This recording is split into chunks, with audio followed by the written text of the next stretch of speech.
ようこそコツアス鉄道チャンネルへ。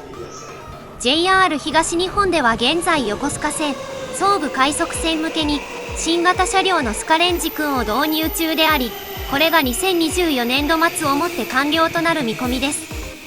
しかしその次にどの路線に大規模導入するのかは発表がなく、また近年の発注状況などから鑑みて考えてみると、2025年度の新車導入はかなり少なくなる見込みです。その一方で今後は E231 系や E233 系の大量取り替え時期が到来し、徐々に置き換えを始めていかないと大変なことになるため、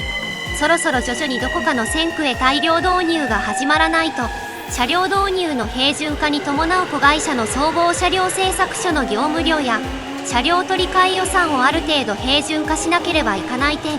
過去のように集中的な大量導入がうまくできない場合、老朽車両が大量に走ることによる輸送障害リスクなどの理由から、 JR 東日本の経営的な理由で苦しい状態になってしまいます。そのためそろそろ E231 系の置き換えなどを目的として、どこかの線区へ対して新車導入が始まらないといろいろとまずいことになるのではと勘ぐってしまいます。ではこれからもし JR 東日本が新車を入れる場合、どこの線区への導入が候補として挙げられるでしょうか。今回の動画では、もし次 JR 東日本が新車を入れるならどこなのか、いくつかの要素などから推察していきましょう。それでは本編へどうぞ。首都圏各線区の JR 東日本の主力車両。本題に入っていく前に、まずは首都圏主要各線における主力として使用している車両を大雑把に見ていきます。現在の首都圏通勤線区の主力車両は E231 系、E233 系、電子レンジ君が主体です。このうち電子レンジ君は現状山手線と導入中の横須賀線総武快速線系統のみ。一方の E231 系は現在中央総武線各駅停車、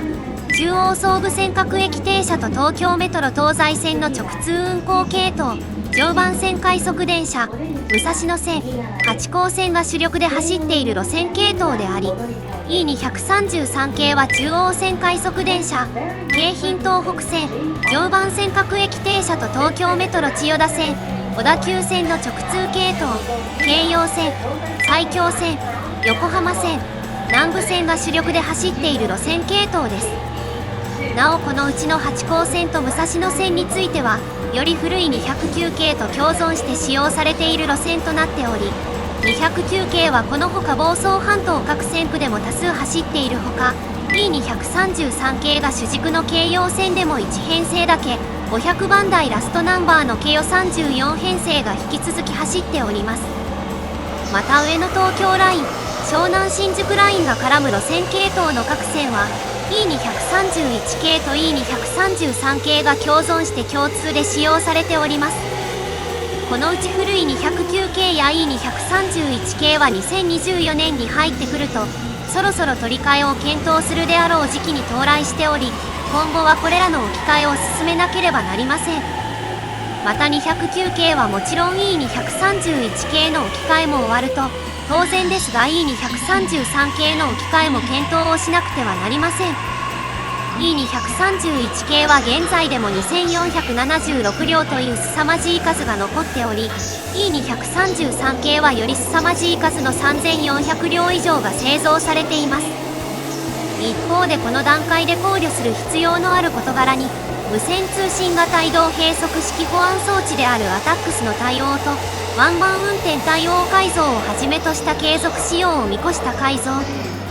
E231 系と209系では八高線向けの車両について近年にワンマン運転対応のための改造が施行されており、換算線区であることも鑑みてこちらはしばらく残ると考えられます。一方の E233 系は継続使用のための改造が順次実施されており、中央専用0番台はグリーン車の連結対応改造とグリーン車の新規新増及びそれに伴う12両編成化、埼京専用7000番台では相鉄線直通対応改造の施行に加え、埼京線に乗り入れる相鉄12000系、臨海線新型71000型が E233 系7000番台に準じた構成の車両とされている点、その他の線区向けにおいてはワンマン運転対応改造など各線区において継続使用を前提とした改造が見られる状況で、ほぼ未改造で残っているのは京葉専用の5000番台と上野東京ライン、湘南新宿ライン系統の3000番台のみ。ここまで簡単に振り返ってみたところで、ここから次はどの線区に新車が導入されていくのか、これを簡単に推測してみましょう。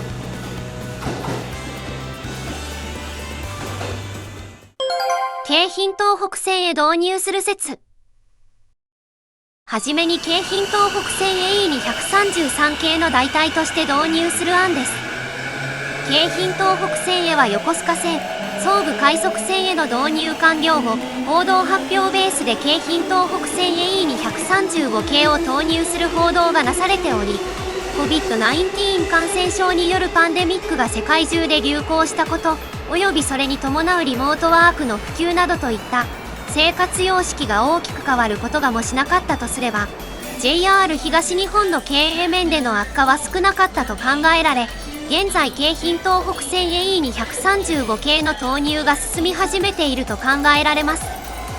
京浜東北線への E235 系の投入はワンマン運転への対応や移動閉塞式保安装置であるアタックスの導入へ対応するためのものと思われ、この時は京浜東北線のほか横浜線へも E235 系導入計画があり、同様にワンマン運転への対応などが理由としてあります。そして追い出された E233 系は一部中間車を廃車にして、房総方面や長野、高崎地区などで現在も引き続き走行する209系や211系を置き換える3段であったと考えられ、またホームドアに対応できないと考えられる武蔵野線や京葉線の209系500番台を置き換えるためにも、京浜東北線や横浜線の E233 系を転用することも考えられたでしょう。E233 系はまだまだ最近の車両のように見えますが、実はもう横浜線向けの車両でもデビューから10年が経過し、京浜東北線向けの車両ではもう15年以上経過しています。ただしこちらへの導入については、現在先行きが不透明という状態が続いています。京浜東北線の E233 系も横浜線の E233 系もともに、現在ワンマン化の対応工事が順次施行されている途中であり、また京浜東北線の E233 系に対しては機器更新工事や劣化して基板できた LED 表示器の交換など継続使用を見込んだと思われる改造が順次施行中です。そのため京浜東北線や横浜線への E235 系投入計画は撤回になったのではないかと見て取れる状態です。ただし山手線の電子レンジ君に現在大量の余剰車が発生しており、この一部を横浜線へ転用する計画の噂が存在し、一部は不足分を新増することで賄う噂もあります。それに伴って10編成程度の E235 系が横浜線に投入され、代わりに横浜線の E233 系が一部他線区へ転出なんて話もあるようです。武蔵野線へ投入する説。次に205系0番台最終増備グループ以来、新車の導入が一切ない武蔵野線へ投入する説です。実は武蔵野線へは205系の置き換え用車両として南武線へ投入する代わりに E233 系を新増する計画があったようで、現在の武蔵野線はかつて中央総武線各駅停車などで使用されていたE231 系や209系500番台を使用して走らせているのですが、中央総武線各駅停車を追い出された E231 系や209系500番台について直接 E233 系や E131 系といった新車が導入された南武線や相模線へ導入するという噂があったくらいです。ちなみに武蔵野線ではなく南武線に E233 系が直接導入された理由は、E233 系の新増数を抑制してコストを抑える点と E231 系の廃車数を抑制する目的の2つがあったそうです。少し話がそれてしまったのですが、武蔵野線では現在 E231 系0番台と209系500番台が走行しており、首都圏の主要路線の中では古い電車が多数走る路線の一つです。特に JR 東日本では2031年度末までの期間において、首都圏の330駅758番線に対してホームドアを整備する計画があり、武蔵野線の駅も当然ですがその対象に入ります。ここまでにホームドアへの対応がされないとみられる209系500番台は全て置き換えないといけないと考えられ、そのために武蔵野線へ新車を導入するかもしれないと考えます。また E231 系については置き換えの平準化などの観点から比較的早期に廃車となってしまう線区もあるだろうとしており、武蔵野線の E231 系は比較的古いグループが多く含まれる上、かつ209系500番台は絶対置き換える必要があると考えられる事情があり、近いうちに迫ってくる武蔵野線内へのホームドア設置などもあり、武蔵野線へ導入する説は十分にあり得ると考えております。何より長年中古車だらけな武蔵野線、現在ではとうとう運用車両の中古車率は 100% となってしまい、沿線住民からしたら他線区からの中古車が来たらまた中古かよと落胆する結果にもなりかねません。そういうイメージ的な意味合いまで考えた上で、近年の JR 東日本が1路線で車両を長く使う方策であることを考えると、武蔵野線への投入は十分理にかなっていると言えるでしょう。中央総武線各駅停車へ投入する説。次にウプ主的にこれが一番ありえそうな説なのですが、中央総武線各駅停車へ投入するという説です。中央総武線各駅停車でもまた E231 系が使用されており、比較的新しい500番台が主力車両とはなっていますが、58編成中6編成は古い0番台も紛れ込んでいます。先ほどの武蔵野線への導入説のところでも紹介しましたが、 E231 系については置き換えの平準化などの観点から比較的早期に廃車となってしまう線区もあるだろうとしており、中央総武線各駅停車は首都圏の中でも比較的重要路線で、新車を導入するのであればかなり最適といえる路線でしょう。追い出された E231 系については単純に廃車する他にも、比較的新しい500番台については武蔵野線へ再転属させ、武蔵野線の E231 系や209系を廃車にすることもできるでしょう。E231 系500番台は中央総武線各駅停車に52編成在籍する一方、武蔵野線の車両は E231 系34本と209系11本の計45編成のため、比較的ちょうどいい数であると言えると思います。こうすることで中央総武線各駅停車の車両を更新し、LED 式案内表示装置を備える E231 系0番台を排除することで、中央総武線各駅停車のサービスレベルを上げるだけでなく、武蔵野線の車両を LED 式案内表示装置という全世代の案内表示装置を備えた車両しかない状況から、全て液晶ディスプレイ式案内表示を備えた車両になることで、サービスレベルの向上を図ることができるようになり、同時に武蔵野線でも広告案内画面で動画広告を流せるようになり、それを使ったトレイン TV の広告枠を販売できるようになることで、JR 東日本の収益力拡大にもつなげることができます。もちろん中央総武線各駅停車でも流せる車両が増えることになり、広告主側からのマイナス要素を排除できる要素となるでしょう。さらに E231 系500番台は山手線時代に設置されたホームドアに対応した機器が引き続き今も設置されており、ホームドア対応改造の2度手間が発生しにくいメリットもあります。一方で武蔵野線へ直接新車を導入するより、中央総武線各駅停車へ新車を導入する方が製造数は増え、同時に E231 系の廃車発生数も増えてしまうこととなります。しかしサービスレベルの向上などといった観点から、ウプ主はこの案が一番現実味あるのではと考えます。ただし横浜線から追い出された E233 系を武蔵野線へ転用し、それを用いて209系だけ置き換えることも可能であるため、もし投入されたとしても玉突きで E231 系500番台は転用されず、そのまま廃車されてもおかしくはなさそうです。ちなみに中央総武線各駅停車については2031年度以降の開始を目途にワンマン運転を始める計画があります。この観点も中央総武線各駅停車への導入がありえそうな要素で、ウプ主が次の新型車両が中央総武線各駅停車と予想するのは、このような事柄も含めた総合的な要素も含まれます。上野東京ライン、湘南新宿ライン系統へ投入する説。最後にこれらの要素とは一切関係なく、必ずどこかの時期で発生しなければおかしいであろう。上野東京ライン、湘南新宿ライン系統への投入です。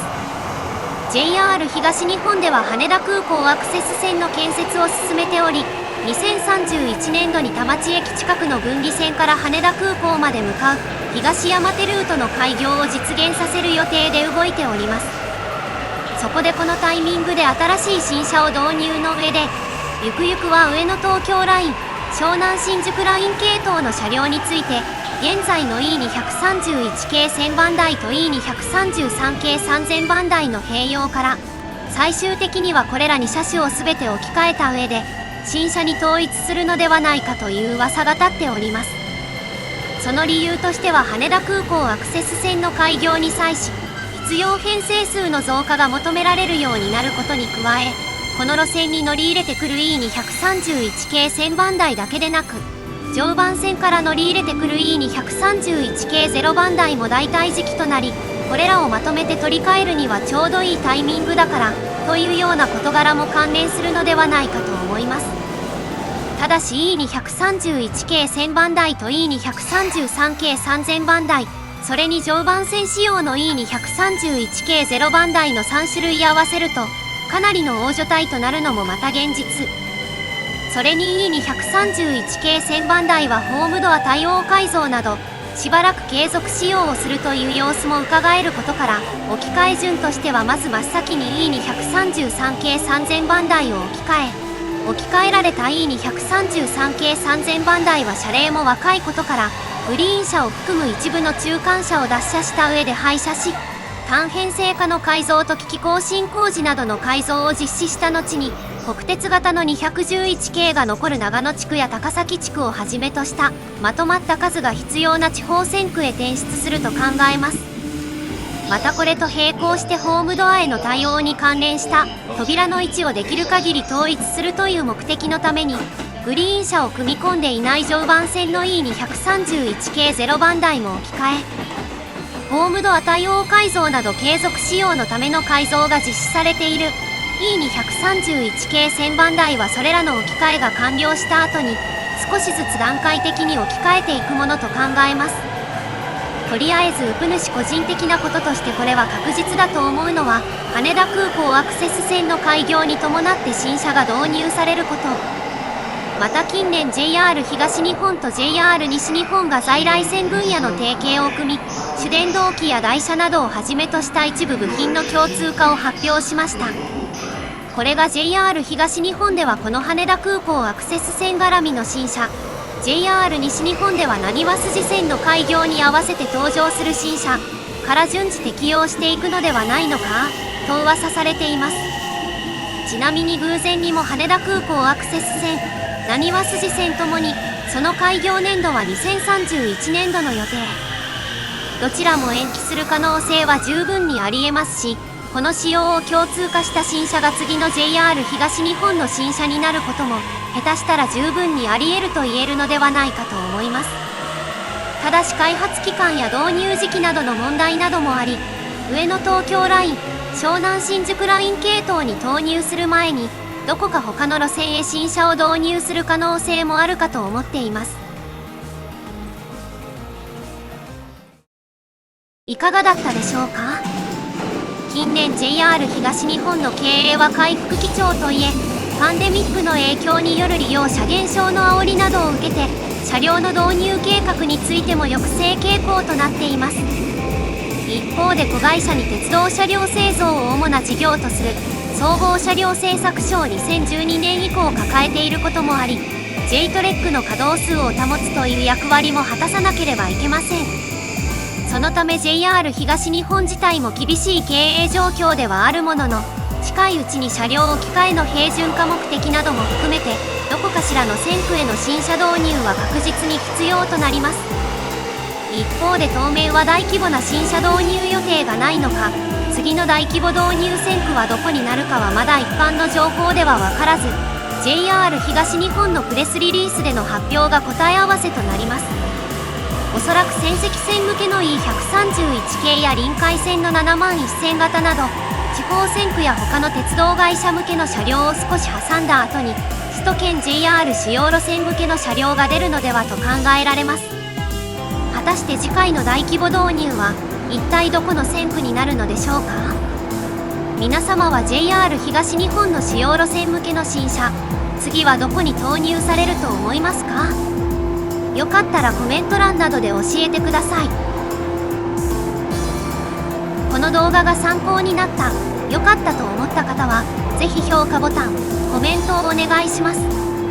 またコツアス鉄道チャンネルでは鉄道など交通に関するさまざまな疑問や気になる事柄などを動画にして解説形式でまとめています。